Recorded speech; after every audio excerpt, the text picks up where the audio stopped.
Well, welcome back to another episode on season 2 of the Powered Up Coaches Show, brought to you by Sideline Power, your number one choice for coaching communication equipment. We are thrilled to have York head coach Glen Snodgrass. What a football coaching career he has had, as he's won 2 state titles at both Overton and York. You're going to learn a lot on this episode, but let's start by how he gets his players to lead culture. Yes, the coaches develop the culture, but he'll give you the tricks of the trade of how to get your players to lead that culture in your program. You're also going to learn about how his family helps him today in his football career. His wife plays such a critical role, and of course, the lessons he learned from coaching his sons. And last but not least, how a multi-sport athlete like Coach Snodgrass ultimately gravitated towards being a head football coach. Great story behind that as well. Folks, you're going to enjoy this episode. Well, this is going to be fun because, listen, I'm sitting next to a guy that Bo Jackson has nothing on, this guy at all, because this is a 2-time All-American at Concordia College. Or I shouldn't say 2-time. He is a 1-time All-American at Concordia College in basketball and football, right, Coach? Something like that, maybe, yeah. I saw that Long grimace. time ago. Yeah, he won it once, but in 2 sports, folks. And we're going to talk a little bit about that. But before we do, something else on top of it. You were a 4-sport guy. You had scholarships in 4 sports, track and baseball, football, basketball, coming out of high school, and you, of course, played at Overton High School. But what was that special sauce? I mean, most guys are happy to get a scholarship in 1 sport. You had 4 offers for 4 different sports. Yeah. Well, the baseball offer didn't come until I was well into my college career, actually. But it was sports was really important in my family. My dad was a great athlete. My dad was 6'10", and he was an All-American basketball player at Peru State. And it was just always important in our house. I mean, we were always talking about the game that was on that night. We were always, he was teaching us, how to shoot our right and left-handed jump hook and how to throw the baseball correctly and how to, do the different techniques with all the different sports. So it was just, I have 2 brothers, 2 younger brothers, Paul and Jake, and an older sister, Terry. And my dad always just really pushed it, and it was something that we all loved to compete. And we grew up at a place, North Loop, Scotia, that was we're pretty successful, and we had a pretty good culture with athletics. And so it being important, we just worked real hard at it, and it was something we loved doing. But I've got to ask you, and I heard this, you get a baseball offer after you start college, which is not typical. How did that come about? That one was a little bit weird because I knew that the coach really well, and I guess he knew I was a good athlete, and we just were talking one day, and he said, "Hey, if you want to come out in the spring and play baseball, I've got a scholarship for you." And I thought about it really hard, and I thought about track too really hard in the spring, but I ended up just sticking with basketball at that point. So there were options, but like I said, we played everything. My favorite sport was always whatever season it was, and so doing everything, it was just part of who we were and what we did, and we grew up. Well, you grew up in a little dot on the map, Scotia. And I mean, it's considered a village today, right? May have been then. Yeah. What was it like, and what role did it play, the town itself, in helping to shape you as an athlete? It was just it was a very blue-collar place. We played 8-man football. It was definitely a football town. I think they just kind of did basketball just because that's what you did that season. Basketball wasn't a real big deal, at least when I was coming up. But just a lot of farmers, a lot of ranchers, just a lot of blue-collar, hardworking people. And our coaches, Rod Edson was our football coach. He went on to have a really successful career at Fairbury after he left. And Bob Sixel, who passed away, a while ago, was our basketball coach.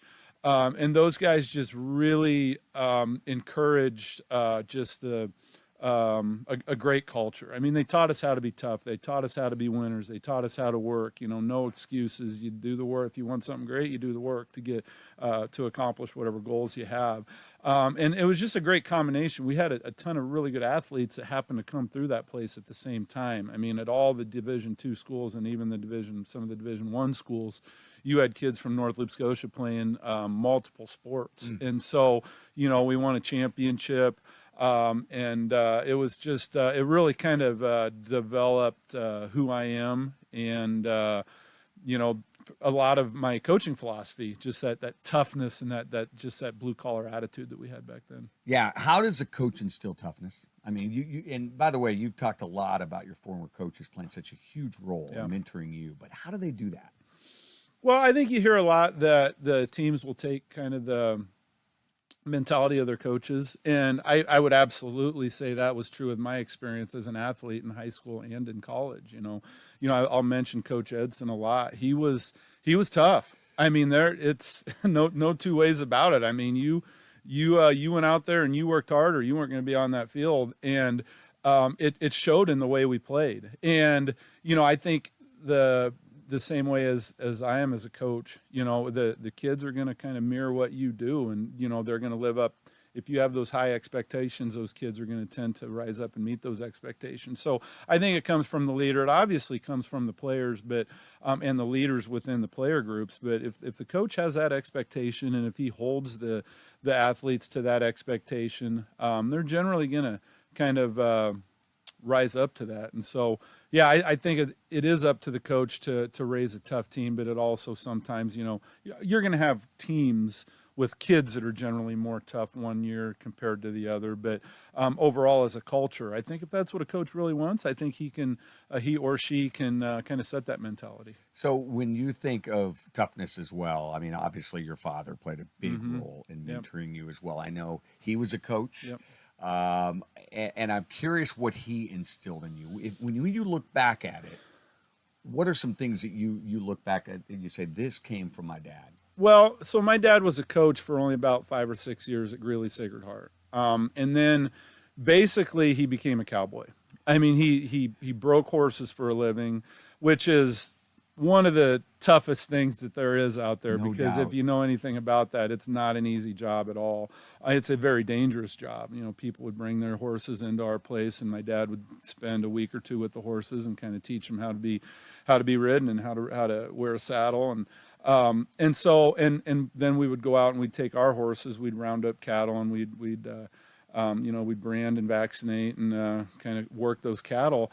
And just kind of being around that lifestyle and in that world, it also, we keep coming back to that toughness thing. It kind of really, me and my brothers, it just kind of made us the tough kind of people that we are, and my dad was the same way. There was no excuses. I remember specifically spraining my ankle pretty bad against Greeley my junior year, and we had to work the next day, and we were in a feedlot, and it was frozen. There was frozen mud, which is not easy to negotiate. And got a sprained ankle, sorry, we still got to get the job done. Those cattle got to get work whether you got a sprained ankle or not. And I think back to things like that a lot, and it really kind of developed who I am. And that's just who my dad was. I mean, I guess when I think about it, he was a lot like Coach Edson. They were very similar guys, and kind of really obviously developed who I am. Yeah. So when you think of that, I mean, a typical day,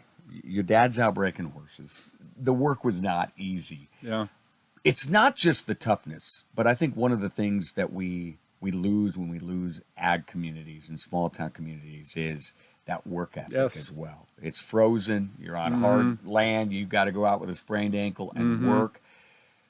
Talk about how that influenced you as well, just that work ethic that was instilled. Well, and, he also had a blacksmith shop, so he was a welder on top of all that. And so, the work ethic is extremely important, and it was extremely important as an athlete and just in your daily life as you go through your life. But as I said, if we had to go work for somebody and process their cattle, didn't matter if you were sleepy or didn't matter if you stayed up too late, you got to go and do it. Didn't matter if you had a game the night before, or maybe you got home really late because we played way out in western Nebraska. It doesn't matter. You still got to get that job done. If we got a load of steel that we got to turn into panels in 48 hours, there's no 9 to 5. That's not a thing. It's until the job's done. And I kind of come back to that a lot. We might be playing in Scotts Bluff and we might not get home till 6 a.m. I still got to break down film the next day. I still have to do 7-on-7 or flag football, with 120 little elementary school kids. Regardless of whether we went and watched my son Garrett play in Champaign, Illinois, I still got to put in 12 hours of breaking down that film on Sunday. And so it's always been for me, and what was taught to me by my dad. There's no hours in what you do. There is no, okay, we're going to start at 8 and we're going to be done at 6. That was never a thing. It was, when is the job done, and is the job going to get done correctly? And I think once you get into being an athlete or coaching, that's an important thing. I mean, if you're willing to put in the time, you're willing to put in that work or have that work ethic, it goes a long way as far as being successful in whatever job you do. And so, I know I've said all along, I'm going to make sure we never lose a game because I didn't watch enough film. I'm going to make sure we never lose. Our kids aren't prepared because I was a little too sleepy on Sunday morning to get up early and get my work done before church. And so, that work ethic all the way back from the days, going out in some pasture early in the morning and rounding up cattle and working all day, all that stuff transfers to what we do now as far as making sure that work always gets done to make sure the kids are in the best position to be successful. So were there a lot of Sandlot games in Scotia? Yeah.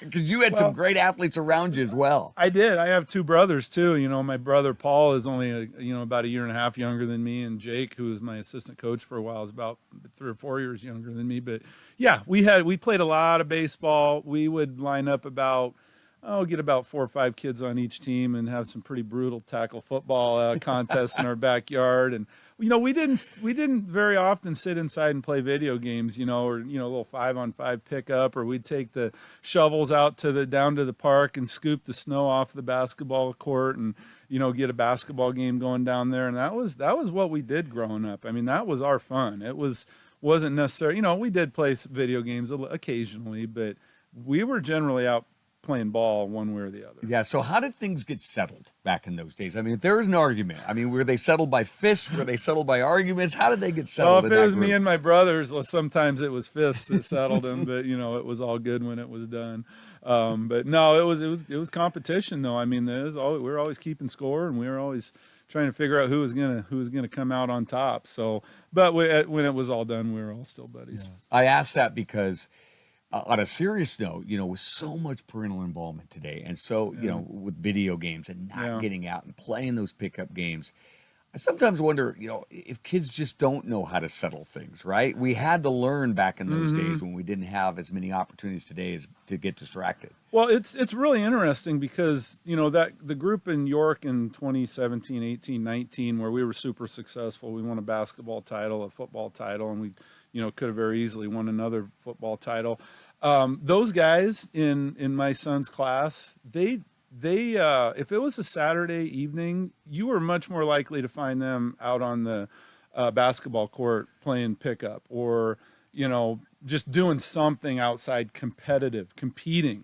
And I got a big basement and I have a pool table and we have video games. They were usually over on the pool table, competing with each other, and they competed in everything they did.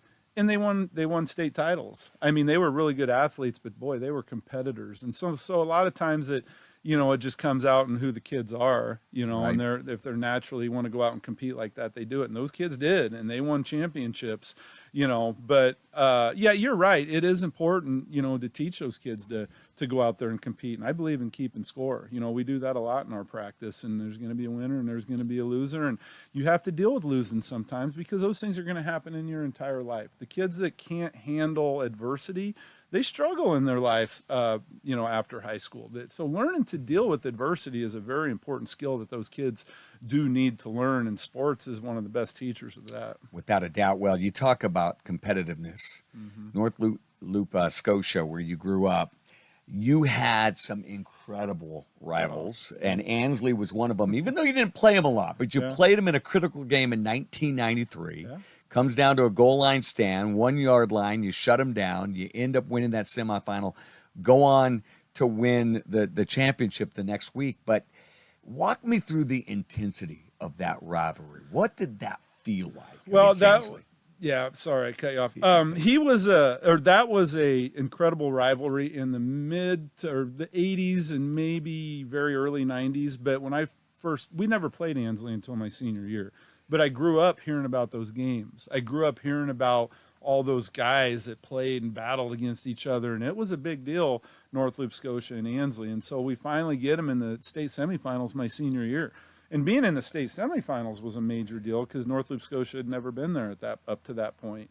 And then on top of it, we're playing Ansley. And so that game was a brutally physical game. It was, including college, it was the most physical game I ever played in my life. I mean, just the hitting and the effort level and the intensity level was just off the charts. And then and they had a fullback named Jeff Moore, who was about this tall and weighed about 230 pounds. And it was a chore to get that kid on the ground, or that guy on the ground. But yeah, it came down to it was 4th and inches at the 1 yard line. So they could have still got a first down. It was first and 10 at the 11, and they ended up 4th and inches at the 1 yard line. We held them out with about 10 seconds to go. And that was an amazing game. It was just a feeling after that, knowing, because this is our goal our whole lives. Like I said, it was competition and sports were very, very important. And, just getting to that pinnacle of the championship was something that I never dreamt would ever even,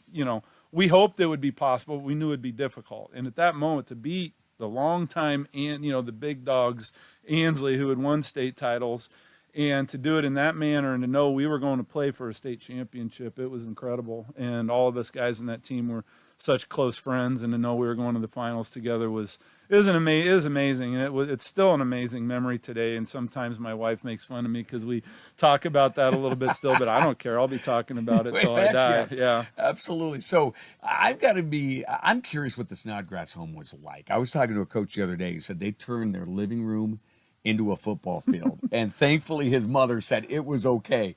But was it roughhousing? What was like a Thanksgiving day like? Well, the first time my wife came home with me, my younger brothers were still in high school. On Saturday morning, she saw the 2 cast iron skillets full of eggs, and the other cast iron skillet over there with sausage, and the other one over here with bacon. And she's like, no one was really paying attention. And then Mom says, it's done. And she said it was like a feeding frenzy, and everybody, she said, I just stood back and I was in awe because I couldn't believe. But no, it was definitely your story about the living room being a football field. We played a lot of brutal 3-on-3 full contact football games in our living room. And we broke a few of my mom's family heirlooms that she wasn't too happy about. But, yeah, me and my brother Paul used to play one-on-one football in the backyard a lot. Tackle, full contact. And, the one-on-one and the horse basketball games and all those things. My dad would mow the baseball field out in the grass so we could go play baseball in the back. And like I said, it was we worked really hard, and then we were always, when we got done working, we were out playing ball somehow. And that was just the way it was. We were always competing with each other. So, well, all of that paid off in so many ways, not just today in what you're doing, but an All-American in 2 sports in college. Again, honorable mention. All right. Well, I'm gonna. Normally it's the other guy, but I'm gonna blow it up a little bit. But nonetheless, whether honorable mention or All-American, you excelled at college, not in high school. Now we're talking about in college in 2 sports. So ultimately, you choose football. Why did you gravitate towards football? Well, so it's a long story that I'm going to make short, but I originally, my first, I was the original person who backed out on the scholarship. So I hate that right now. Decommitment. I was the original decommitter, and I am embarrassed to say that because with my kids, I tell them, my sons and the kids that I coach, I'm like, when you commit, you commit. This is commitment. Well, I committed to UNK to play football, and then I backed out, and then I committed to UNK to play basketball. And then my dad talked me into going to Concordia to play basketball. And so I decommitted from UNK twice for 2 different sports, and I ended up playing basketball. So I played 4 years of basketball at Concordia. The coach kept recruiting me the whole time at Concordia. Coach Courtney Meyer was an amazing man. I don't know if I mentioned him at all, but he was an amazing coach that I loved. But he kept kind of in my ear a little bit, hey, if you ever want to play, come on out. And then I decided to play at the end. So I did play my 4 years of basketball, and we were really good. We were very good. We won over 100 games in 4 years. So we were very, very good. And then my 5th year, I played football. And I think if I would have probably stuck with football for the whole career, I might have been even better probably at football than basketball. But I absolutely loved my year of playing football. And I love basketball too. That was fantastic. I had great teammates and a lot of success. But I just feel like just my mentality – and I just enjoy the game of football more. I enjoyed playing it a little bit more. Why was that, though? What was it did you like the contact? Did you like? I think it was the physicality. I just think it was everything about it. I was never. I remember playing baseball. My favorite thing about baseball was trying to run over the catcher when I was, trying to score, whether it was a close play or not. Little Pete Rose at the plate in the All-Star game. Yeah. Basketball was great, but just the physicality and but growing, I just remember so many memories going to those high school football games when I was a little kid and playing over on the sideline games were just awesome. And so, I don't know, it just maybe suited my mentality a little bit, and I had the right frame for it, and I probably should have played it more. I maybe could have went a little farther with my career if I would have played more than just 1 year, but I played my 5th year of football, and it was awesome, and we were very successful, and I had a good year, and so enjoyed it. And I was married too the whole time. I spent in college then. Yeah, I got married at the end of my 4th year, and I spent my honeymoon. We got married on a Saturday, and on Sunday evening I was at football practice. The day after I got married, I broke it to my wife, honey, Allison, I have practice tomorrow. So this is great. Yeah. And we're going to talk about football, Yeah. Wives and moms here a little bit later on. But man, already showed me a troop. It reminds me of that story when Jack Nicklaus got married, and he and his wife went out, and the first thing they did on their honeymoon, he played golf. She didn't even go in. He went and played golf by himself. So you knew you were married to someone who's going to support what you did, right? Absolutely. And she's an athlete too. She was also a 2-sport athlete. We might talk about her later, but she was an All-American basketball player and a softball player. Not All-American, but she was also a softball player at Concordia. So she understood. Yeah. She knew what because she was a competitor just like me. Well, it's so interesting, though, because, again, your first coaching job is at Centennial as an assistant coach for basketball. Yeah. And head coach JV, still not in that head coaching position yet or assistant as a football coach. So, again, why was it basketball, and then when did you know football's my thing? I knew all along football was my thing, and that was one of my issues all through playing college basketball. Is I knew I wanted to coach football, and I thought it might be tougher to get a football job when I'm a college basketball player, and that's why I was very close to switching over all 4 years, but I never did it. But Coach Grant Schmidt, he was our basketball coach, and he hooked me up with that job. He at Centennial, he knew they needed a job, and he called me one day and just asked me if I was interested in helping him out, and I ended up student teaching there, so it worked out perfectly, and it was a great start. It kind of taught me how to coach. Ryan Rule was the head coach, and he was a great mentor to work with that year, and it was a really good place to start.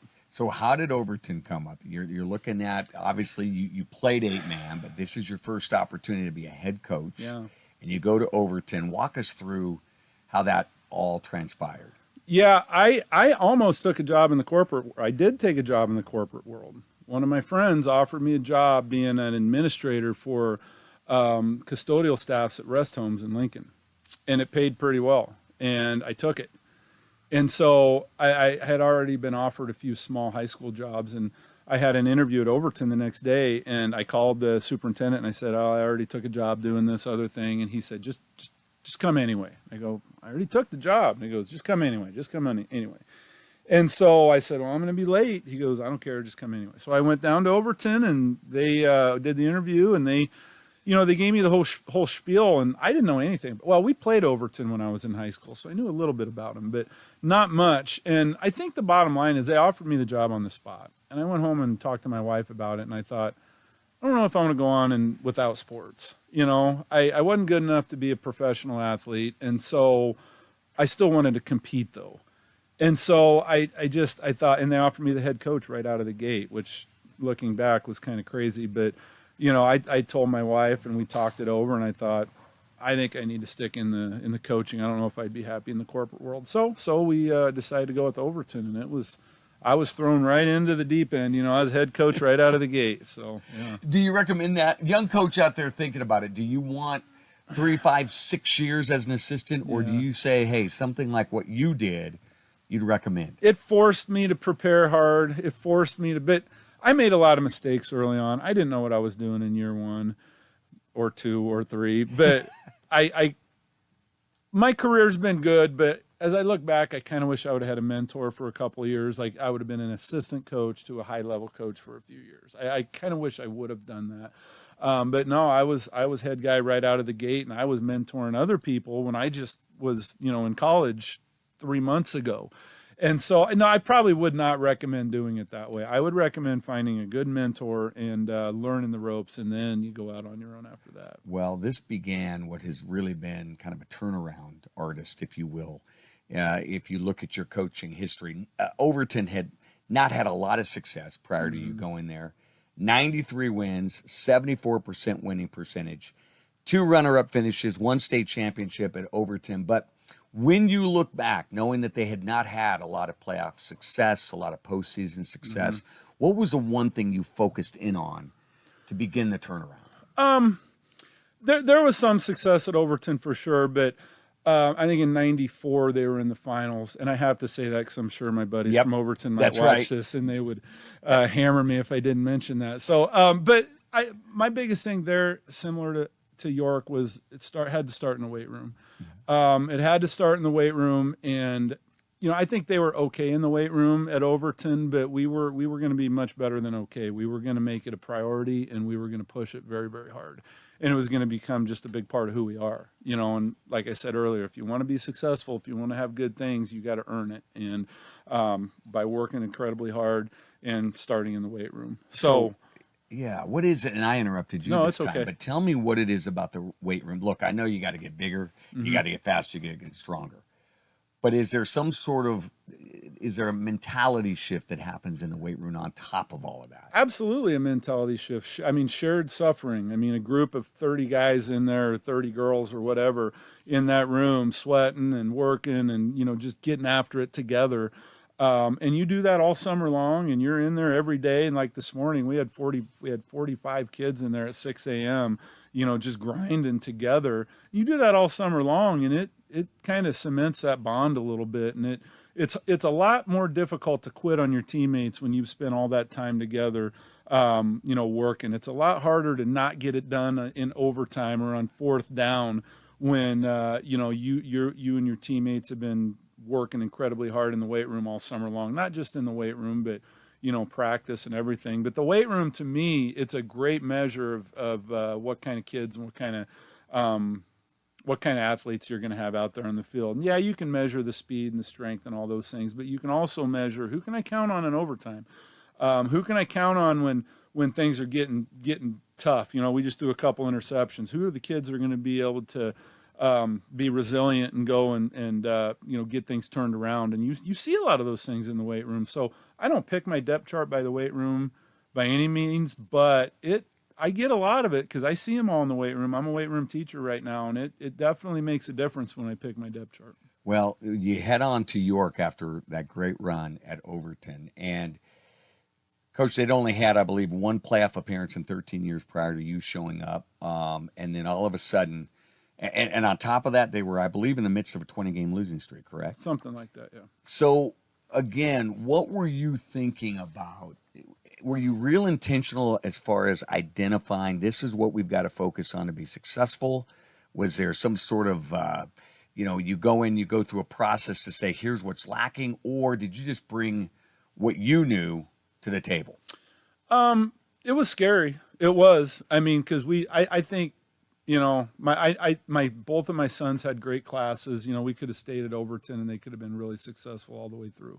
And so it was a little bit of a leap of faith, but as I mentioned, I won't dig into this one again, but the weight room was a big thing to me there to get that going. I knew York had a history of being successful on the track. They had a few state titles in track, so I knew they had some speed, and I also knew there could be gains to be made in the weight room. So I knew maybe physically we could get it turned around a little bit, but I thought there was also a mentality shift that could be kind of introduced. And I had my best friend from high school, Matt Kern. He was our quarterback when we won the state championship. He's the guy who I played pickup ball in his backyard, and he played 3-on-3 football in my living room, but he taught there. I actually got offered the York job in 2003, but turned it down because I didn't feel like I was ready yet. But anyway, so Matt kind of helped me kind of prepare for what we were looking at. And he was very realistic with me. He said, I'm not telling you you're walking into a bunch of all-state kids. He goes, because it's gonna require a shift and kind of just a culture change. And we had a great culture built up at Overton, a fantastic culture. And that was maybe even before people were really using that buzzword a lot of culture. Mm-hmm. And I didn't have anything down on paper exactly what our culture was, but I wanted to try and take that culture and instill it in York. And I tried to identify certain things, that we wanted to maybe replicate at York. What were some of them? Well, blue collar work ethic. Well, first of all, the 3 pillars: great person, great student, great athlete. So we work on character building. We work on things, leadership. Leadership is a huge thing for me, and we work really hard on that right now. But integrity, things like that, because if you're not a good person, nothing else matters, because you're going to be in trouble anyway. So we work on that first. Then after that, you got to work on your grades, because if you're not eligible academically, nothing matters. Mm-hmm. And then if you get those 2 things taken care of, then we can work on the athletic part with the weight room and the practices and the skill development and all those things. So those are definitely our 3 pillars. But on top of that, just as far as our culture goes, we want team unity. Unity is a major thing. We want, like I mentioned, blue collar work ethic. We want kids that are going to be resilient. Resiliency, trust is a huge thing, because trust has to always precede leadership. And so we do a lot of team building activities where, we ask our kids to kind of be vulnerable a little bit with each other, so then they develop trust, and then they can be leaders. So all those things, all those parts of that culture that we had at Overton, we instilled, and I felt like it just kind of it took off, and it kind of as I said earlier, your team is going to kind of match your coach. But I also had 6 or 7 other coaches that were fantastic, that were great men, great leaders, incredibly hard workers, all those things. And the kids were hungry to be successful, and they listened so well, and things just took off a lot faster than I would have imagined. Well, yeah, year 2, you're in the playoffs, right? Yeah. After a 20-game losing streak, you get in the playoffs in year 2. And when did you know? When did you know it was starting to turn? We won a couple games in a row in the middle of that season. We won a homecoming game at home, and that was a big thing, because that hadn't happened in a long time. And we won a couple games in a row, and the big one, we went down to Grand Island Northwest. Grand Island Northwest had just got done beating Aurora, something like 48-0 or something, which never happens to Aurora, but that happened. And we go into Grand Island Northwest, and we beat them. And we're all kind of like, oh, wow, we're close. We're close. Well, then 2 weeks later in the playoffs, we're the 16 seed. Scotts Bluff's the 1 seed. And we went down there and we beat them. We knocked them off at Scotts Bluff. And Stu Pospisil said that might have been the first time a 16 had knocked off a 1 in Class B. And so, once in the beginning of that year too, there was still a little bit of pushback. There was still a little bit of, does this guy really know what he's talking about? But once they started seeing success, and once they started, they're like, oh, maybe these guys kind of know what they're talking about. It just snowballed. And then you start having the kids start pushing those same culture traits that the coaches are pushing. And when the kids really start pushing it, that's when it really starts snowballing. And things just really blew up after that. I read somewhere that you said, look, coaches have to develop the culture, But you've got a successful program when the players lead the culture. Yeah. So again, a lot of coaches watch this. How do you get players to lead that culture? It's really difficult. It's really difficult, and you have to challenge them to do that. And that's a yearly challenge. I mean, it really is. I mean, you get it. You think you got it locked in, and all of a sudden next year it's like, oh wow, I got to start over from square one. Yeah. To get the kids to do that. But you have to, constantly be asking them. This is not, is this my program or is this your program? Our theme this year is we don't play for York football. We are York football. You guys are York football. This is not Coach Snodgrass's team. This is your team. So if this is your team, that all of those all of those talks mean a lot more if they come from you. I can talk to them blue in the face, but if you are holding your teammates accountable, if you are encouraging your teammates, if you guys are being a culture protector and taking those culture characteristics, and when you see kids that maybe aren't living up to our culture and you call them out, that's when things really, really go. So it's something you just got to teach every year, and it's a never-ending battle. I mean, you got to, if you don't set there's going to be a culture no matter what. If you don't set the culture, it's going to happen. And so it's up to you as a coach to set that culture, and you're going to determine what the culture is. And then from then, it's the kid's job to take that culture and run with it. We were talking before the interview downstairs, watching a little TV here of a game that I know you felt very good about against Scott in the state championship. Yeah. But let's talk about 2017, because you talk about culture personified. That probably is it right there. Yeah. Here's what's amazing to me about that year. You open the season up, you lose in your opener against Elkhorn South. Yep. And you lose, at least on the scoreboard, resoundingly. But 13 weeks later, you get Elkhorn South again in the, I believe, the semifinals, right? Yep. You beat them 14-0. And what changed? What did you identify after that first loss? How'd you keep the team together? You're 0-1. Yeah. What changed for your team? Well, in that first game, one of our best players, maybe Simon Odie, he was also a multi-year letterman at Nebraska, so pretty good player. He dislocated his elbow in the first quarter, and that didn't help at all. And they were two-time state champion, returning state champ, so they were a good team. They were no slouch on their field, and it was a huge game because I think we were maybe number 3 and they were number 1, something like that. And so I think just reminding the kids, and this is why we don't build up one game any bigger than the other. Every game is of equal importance. Because if I would have come into that game and said, hey, this is it. This is number 1 versus number 3. We got to get this one done no matter what. No, we don't do that at all. I don't care. Some teams have their giant rivals. We don't have rivals. Playing Seward is just like playing Gretna East, or playing, Aurora is just like playing what. So since we have that mentality, we lost that game, and our kids didn't come out of that thinking, oh, season's over. That was just one game. We focused on moving on to the very next week, and we lost our starting quarterback in that game too. Nick Westcamp pulled his hamstring.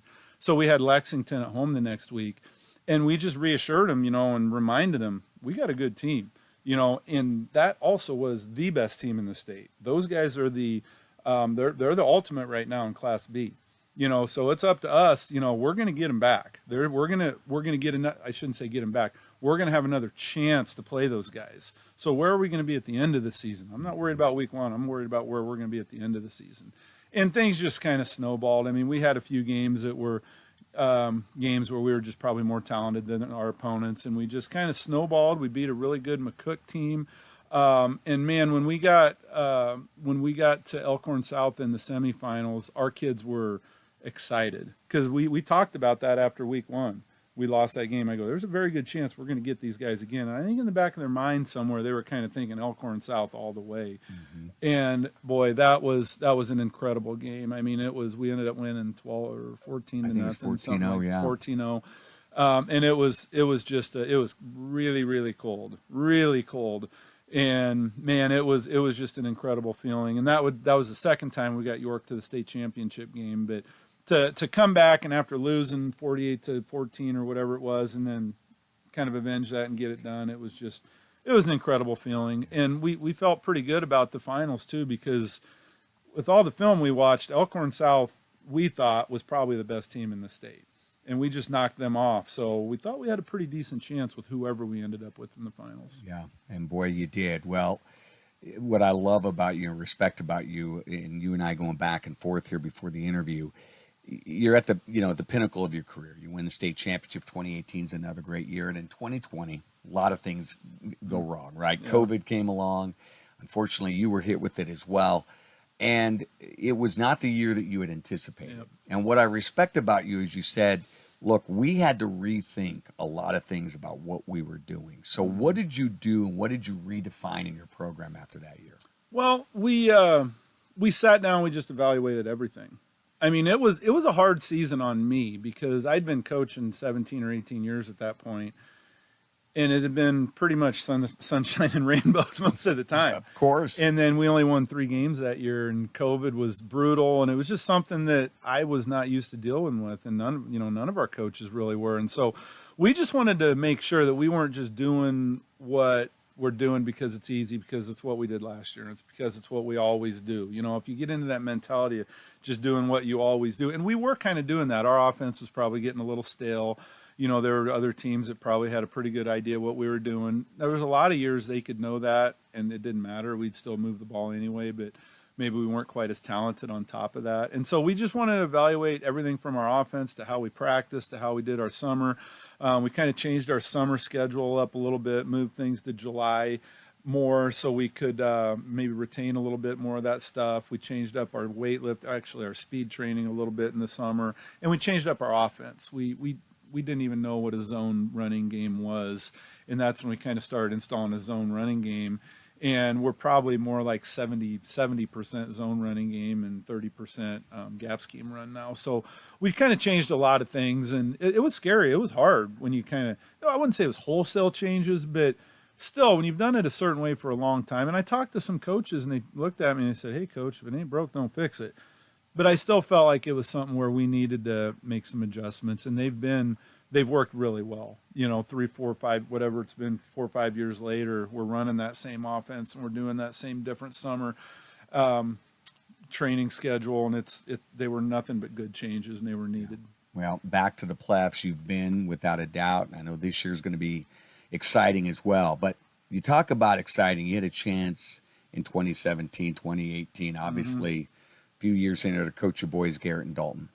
And memories can sometimes be fuzzy around the edges, right? But in 2017, winning that state championship, I have a feeling around the edges, everything is sharp and clear for you, because you talked about putting that gold medal around Garrett's neck after the game. Tell me about that. Well, Garrett and Dalton both had a deep love for football since they were born. I mean, just playing in the backyard. I mean, every night, Dad, let's go play catch, always. Practice, whistle in one hand and holding Garrett or Dalton in the other hand. And they love the game. And like I said, when we moved to York, it was a little scary, but little did I know we moved them both of them into incredible classes, very athletic, good groups. And we knew Garrett's group was maybe in particular special. And just the season that he had his junior year, the day of the state championship game, I'm in the weight room, and Mike Riley was the head coach at that point. Mike Riley calls me during weightlifting class, and I assumed maybe he was just going to wish us good luck. And they'd been recruiting Garrett since he was a freshman, but never pulled the trigger. Well, they told me they were offering Garrett a full ride scholarship. And we had a game that night, and I was like just overcome with emotion. I called my wife, Allison, and, I was like, we better not tell him, because I want him to focus on the game. So we didn't tell him, so I had to keep that under wraps. I told my friend Matt Kern, my defensive coordinator at that time, but I kept it under wraps, and boy, he just killed it. He had two touchdowns. He had 200-plus yards rushing, 10, 15 tackles, whatever. And to put that, I've seen coaches do that before, and when I see coaches put the medal around their kid's neck, I just remember thinking it just couldn't get any better than that. And then I got a chance to do it, and then I took him right in the middle of Memorial Stadium, right on the turf, and I said, Garrett, you just got a full ride scholarship to play here for the rest of your career. And it was it was amazing. I mean, it was incredible to win that state title and be able to do that, because to watch him playing at Nebraska for the 5 years he played was one of the pleasures of my life. I mean, he wasn't an All-American player, but he was a very good player, and he was on the depth chart his whole career. He's a 5-year letterman, which doesn't happen very often. And so it was, it was pretty incredible. And then, I just want to, Dalton, Yes. I don't know if you're going to ask me about Dalton or not, but he had a great career too. Absolutely. Dalton had cancer when he was young, and he had serious depth perception issues, and he couldn't catch a football. I mean, we'd play catch and hit him in the chest. And when he was a freshman, he was probably one of the lower end kids on our whole team. And then to see him, he wasn't going to accept that. He was not going to accept the fact that he maybe had some deficit because of that cancer diagnosis when he was younger. And he worked twice as hard. He was in the weight room whenever, and COVID was good for him because where all of his friends were at home, he was in the weight room. He was playing catch. He was on the jugs machine. And Dalton turned into a Shrine Bowl first-team All-State player, and he's playing tight end at UNK right now. So coaching both of my boys, I just couldn't get any better. I mean, I just loved Dalton and Garrett. It was really an incredible pleasure to do that, and something that was an awesome part of my career. Yeah, and I so love hearing that because when you get a chance to coach your boys, sometimes you always hear, "Hey, I'm harder on my son than others."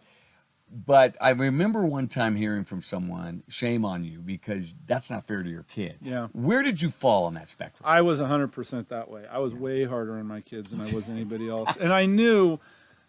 So Garrett, right out of the gate, was pretty good. I mean, he played a lot his freshman year, started a few games. And I knew that for me to put him out there, especially as a starter early in his career, I knew that he had to make sure that he was showing everybody that he earned it and that he deserved it.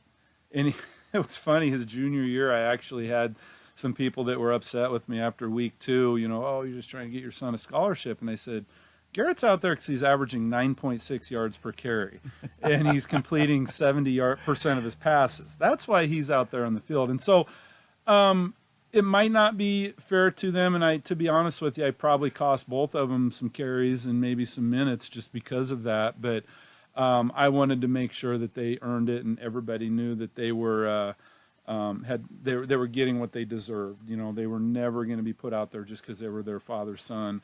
And I think for the most part, things went really smooth with Garrett and Dalton because people saw it. I mean, they saw that those kids were hard workers and that they deserved everything they got. Yeah, I just have to look at some stats for those of you that maybe question, hey, his junior year, Garrett, he rushed for 1,500 yards. He passed for 692. He caught 26 passes for 426. We were watching the TV down there. You had him in a tight end. He was blowing some holes open. He had 86 tackles that year. Kind of hard to question that, isn't it? He was a long snapper too. So throw that in as well. Yeah.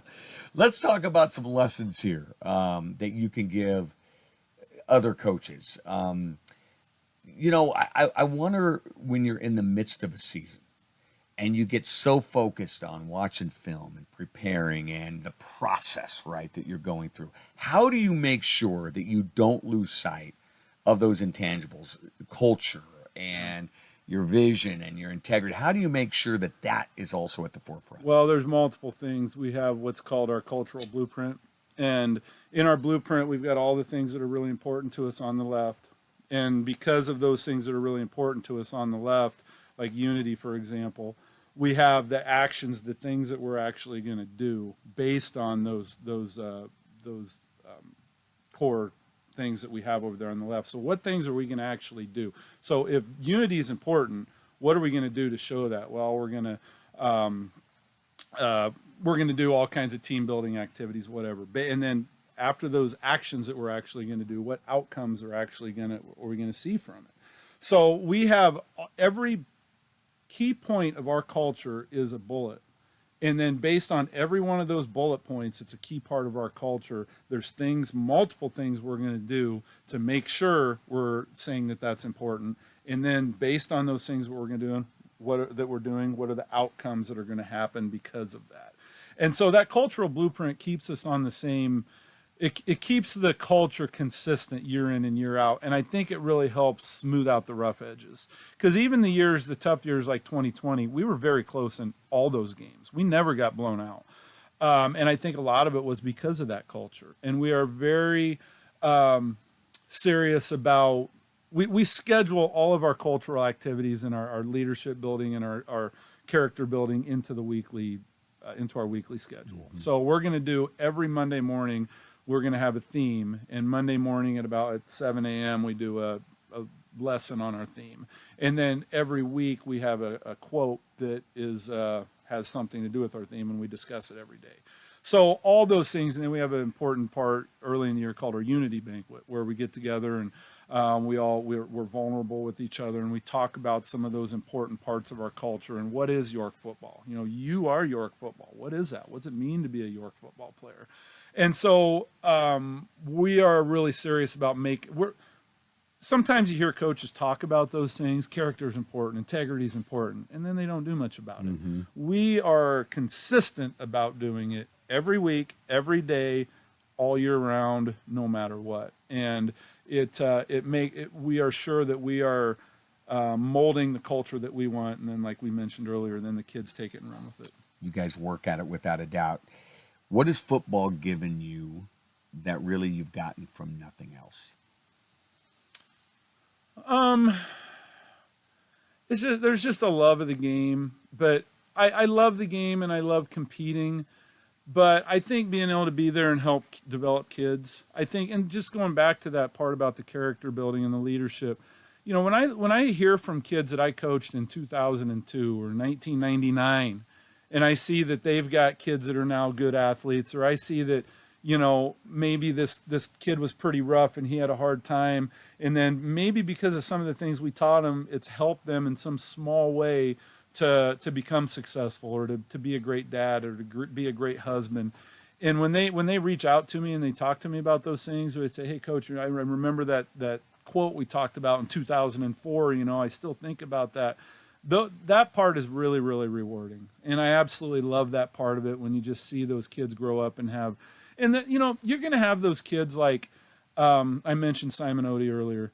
He's one of the best players I've ever coached in my life. He's got two of the best parents you can ever imagine. He's going to be successful whether he's a part of our football team or not. So kids like that, I love. But what I really love is the rough kids, the kids that need something. Maybe their dad's not around, or maybe they got a really tough lot in life. And to see those kids maybe take some of the lessons they've learned and be successful and go out and run with it. Those are the ones that I really, really appreciate. I had a fullback, I don't know if I should even mention his name, but in 2003, we made the championship game for the first time. His name was Tony Martin. Kid was tougher than nails. He was about 150-pound fullback, and he loved football, and he did anything I asked, and he would run straight through that brick wall if I asked him to. After high school, he had some tough times. He had some serious challenges, and he came through it all, and now he's a dad who has 2 young boys, and I see the amazing things that he's doing. It just makes me feel so much better than any trophy ever would. Yeah. So those things are really, really important to me, and it's just, you know, really, really rewarding. Yeah. Yeah, without a doubt. That's when you know it's worth it, right? Yeah. What's good about NIL? What's bad about NIL? It's in the papers. It's everywhere on digital media. What's good? What's bad? I'm not a fan. I'm not a fan of the portal. I'm not a fan of NIL. It's just me personally. It doesn't mean it's right or wrong. My son got some decent money with NIL as a member of Nebraska's football team, so it does help kids for sure. But NIL is tough. They need to. I think they're passing some legislation recently where it's going to be more in the hands of the college instead of the collectives. I think the collectives were great, but there just was so much gray area out there. I mean, there was so much, like, especially at the beginning of it, the rules were just like Wild West. In the NFL, it was Wild West. It absolutely was. In the NFL, you got rules. You got a salary cap. In NIL at the beginning, it was just free-for-all type of a thing. So I think once it gets regulated a little more closely and the rules are a little more concrete, it can be a good thing. But I hate losing just the pureness of it and the playing for I'm playing at Nebraska because, and don't get me wrong, I'm not complaining. I mean, what Coach Rule and Coach Frost and those guys did there was great. I'm not complaining about any of that. This is my personal preference. Right. I liked it when you played for the love of your university and not just kind of for whoever pays you the most money type of a thing. And, you know, the portal, you know, jumping into all that stuff thrown together at once was just tough. So, you know, I don't want to start any controversy. These are just my opinions. Sure. Yeah. That I don't love it, but you know, the NIL, it helps kids get through. It does. But I'll tell you, the University of Nebraska takes incredible they take care of their student athletes like you wouldn't believe. My son's a graduate student right now, and they're still helping him out and keeping track of him and taking very close care of him. And they do an amazing job up there. And the stuff they did with my son was awesome. Well, listen, we're talking about your kids, but we can't forget Allison, right? Yeah. Your wife. I mean, Yeah. Football wives, they're something special, aren't they? My wife is a saint.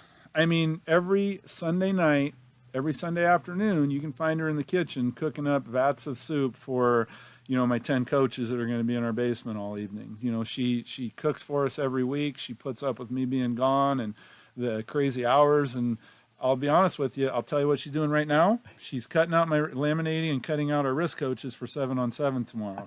She is doing that right now. At least she said she was going to. So she's a saint, and I could not do what I do without her. And I think most coaches would say the same thing. I think it would be incredibly difficult to be a successful coach and, have a spouse that's not supportive. And Allison is amazing. Like I said, she was a great athlete in her day, and she's also a great coach. She was the NSAA Assistant Coach of the Year last year for the whole state of Nebraska. So she knows what it means to be a coach, and she knows the hours that it takes. And she's a great athlete's mom and a great coach's wife. And like I said, I don't think I could possibly ask any more of her. She's incredible. Well, that's a great note to finish on because you've come full circle. I know you're the gratitude you've expressed towards so many, your kids, your wife, and those that have helped you along the way, those mentors. Yeah. Great story. I'm so glad we had a chance to sit down and talk. So thanks, Coach, so much for coming on today. Yeah, thanks for having me. This is fantastic. I love talking about all these topics. You bet. Got him. All right. Well, Coach, listen, we have a little fun here at the end of every interview. We do a little 3 and out. So some wacky questions, give you a little chance to be creative here. So it's 1st and 10. Here we go. We talked about Ansley, Nebraska earlier today, and I know North Loop, Scotia probably believes Ansley's got nothing on them, right? No. But, Coach, I want to show you something here. This is from Ansley, Nebraska. Take a look at that. T-bone. I got it. Yeah. Can you get that, Tanner?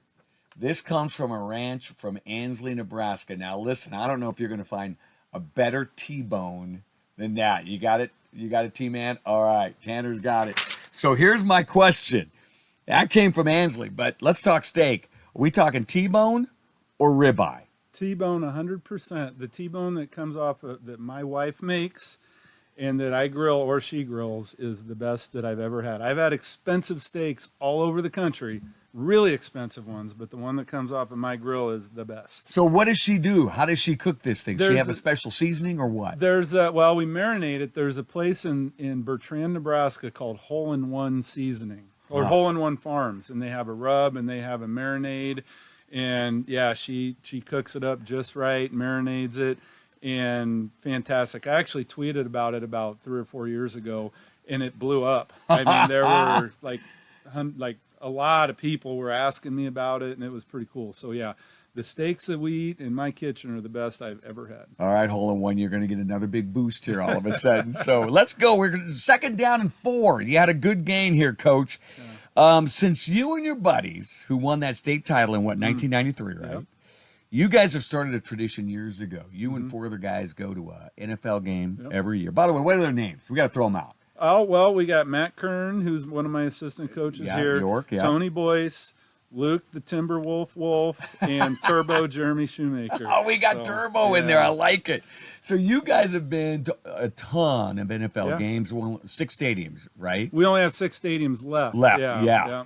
So of those places you've been, what's either been the best game, the best venue, the best trip? Pick out one of those. Well, we were in one of the top 100 games in the history of the NFL. It was Patriots-Colts with Brady versus Manning in the old dome where the Colts had a 1st and goal at the 1-yard line and the Patriots held them out. And it was like the number 85 greatest game in the history of the NFL. We were also at the butt fumble game where Mark Sanchez fumbled against the Patriots also in New York City.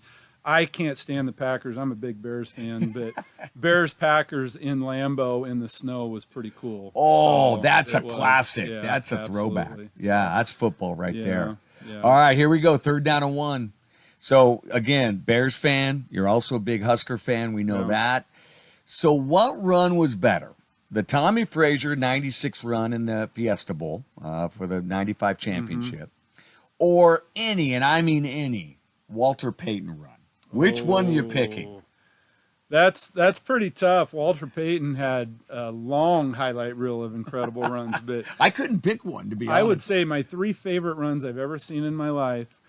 Lawrence Phillips had a run in that game that was incredible, one of the most underrated runs I've ever seen. Tommy Frazier's was number 2, and then my son Garrett's against Elkhorn South in the state semifinals. He made a run at the Sunday Night NFL on NBC, tweeted about it, and it got like hundreds and hundreds of thousands of responses and likes and everything. So that was an incredible run, because that run put us in the state championship game, and he broke something like 8 or 9 tackles. It was incredible. So that was my favorite of all time, but I'm biased. Of course.